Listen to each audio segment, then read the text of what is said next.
Ada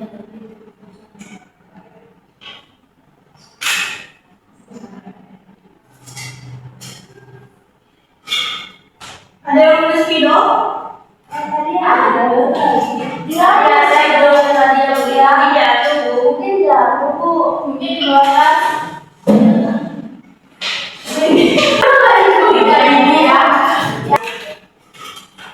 Oke, sebelum mulai pelajaran hari ini, Ibu ingin bertanya dulu, siapa di sini yang sudah pernah membaca cerpen? Yang lainnya sudah pernah belum? Sudah ya? Sudah pernah membaca cerpen ya?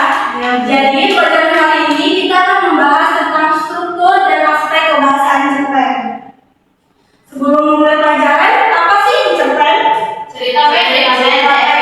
Cerita pendek ya? Cerpen adalah cerita pendek yang menceritakan satu peristiwa utama. Jadi maksudnya cerpen itu hanya fokus pada satu kejadian utama atau peristiwa penting saja. Dan cerpen ini tidak merambat atau mencabang ke kejadian-kejadian lain seperti novel. Lalu cerpen juga memiliki cerita yang singkat dan mudah dipahami. Karena halamannya yang terbilang sedikit, singkat, kita jadi dapat membaca cerpen dalam waktu yang singkat dan tanpa harus berhenti-berhenti. Lalu cerpen juga biasanya dapat dibaca dalam sekali duduk. Nah, cerpen itu kita tidak membutuhkan waktu yang lama karena kita hanya membutuhkan 5-10 menit saja untuk menyelesaikan cerpen. Nah, di sini bukunya cerita tentang Timun Mas. Coba di sini siapa yang mau membacakan cerita Timun Mas? Oke, Dara maju. Yang lainnya juga baca ya. Cerita tentang Timun Mas. Di sebuah desa kecil hiduplah seorang janda tua yang ingin memiliki anak. Suatu hari ia bertemu raksasa yang memberinya biji mentimun. Alangkah biji ini, nanti kau akan mendapatkan seorang anak, kata raksasa. Namun raksasa memberi syarat agar anak itu diserahkan saat dewasa. Janda tua pun menyetujuinya. Beberapa bulan kemudian, lahirlah seorang anak perempuan cantik bernama Timun Mas. Ia tumbuh menjadi gadis yang baik hati dan rajin. Saat Timun Mas dewasa, raksasa datang menagih janji. Mana Timun Mas, sekarang dia harus ikut denganku, teriak raksasa. Ibunya sangat sedih dan meminta bantuan seorang petapa. Petapa itu memberi Timun Mas biji mentimun, jarum, garam, dan terasi. Ketika raksasa mengejar, Timun Mas melempar benda-benda itu. Biji mentimun berubah menjadi hutan, jarum menjadi bubur runcing, garam menjadi lautan, dan terasi menjadi lumpur panas. Teriak raksasa saat telah berlumpur. Akhirnya Timun Mas berhasil selamat dan hidup bahagia bersama ibunya. Wah. Oke. Coba Nila. Siapa tokoh utama dalam cerita ini? Timun Mas. Oke. Nia, apa masalah yang terjadi di dalam cerita ini? Raksasa mau mengejar Timun Mas. Raksasa mau mengambil Timun Mas. Cynthia, apa bagian akhir dari cerita Timun Mas ini? Akhirnya Timun Mas berhasil selamat dan hidup bahagia bersama ibunya. Oke, nah.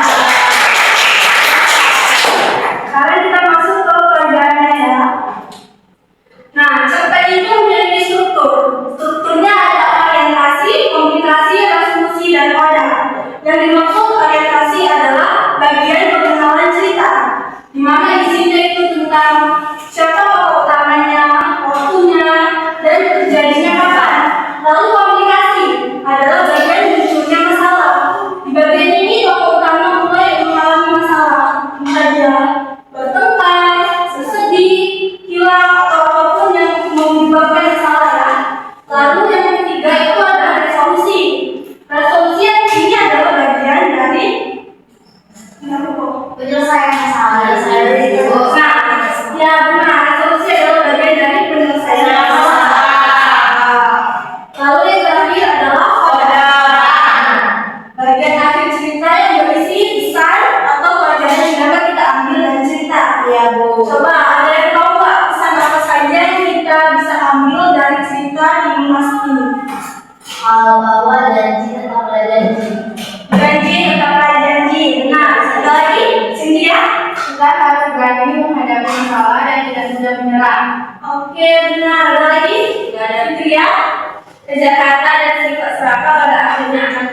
Nah.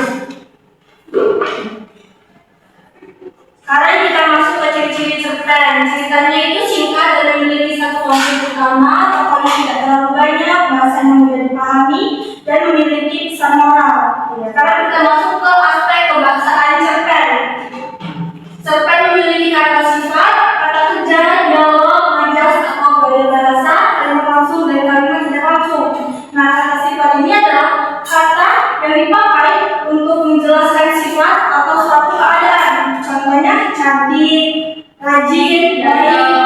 Lalu kata kerja. Kata kerja ini adalah kata yang menggunakan suatu tindakan atau suatu kerjaan. Contohnya makan, minum, tidur, menulis, membaca ya. Lalu dialog. Dialog ini adalah suatu percakapan antara dua tokoh atau lebih. Contohnya Nova, cepat pulang, kata ibu. Itu adalah percakapan antara ibu dan Nova. Lalu majas dan gaya. Ini adalah suatu gaya bahasa yang untuk diceritakan itu supaya menarik dan tidak. Contoh perumpamaannya, ada yang tahu? Langit itu sangat indah. Langit itu sangat indah. Warna birunya. Warna birunya. Terus Dan ada dia menangis. Dia menangis sedih. Oke, lanjut kalimat langsung dan kalimat tidak langsung. Kalimat langsung adalah ucapan seseorang yang secara langsung, ucapan asli seseorang. Contohnya, aku lapar, kata Naila. Artinya Naila mengungkapkan langsung bahwa dia lapar. Jadi itu adalah kalimat langsung. Dan kalimat tidak langsung itu adalah ucapan seseorang yang disampaikan kembali. Contohnya, jadi kamu memberikan contoh kalimat langsung dan kalimat tidak langsung. Kalimat langsung.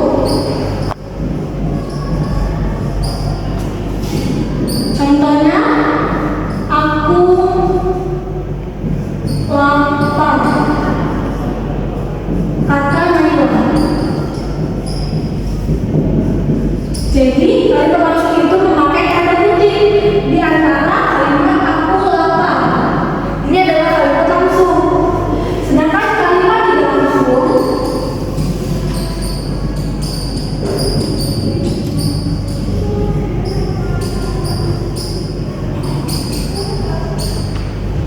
kalimat yang diucapkan kembali oleh orang. Contohnya, Naila berkata bahwa ia lapar. Berarti ada orang lain yang mengatakan bahwa dia lapar. Jadi itu adalah kalimat tidak langsung. Jadi anak-anak, dari pembelajaran kita hari ini, kita dapat menemukan bahwa cerpen itu memiliki struktur berupa orientasi, komunikasi, resolusi, dan modal. Dan juga memiliki aspek kebahasaan seperti kata kerja, keterangan waktu, kata sifat, majas, dan juga kalimat langsung dan kalimat tidak langsung. Jadi, bukan saja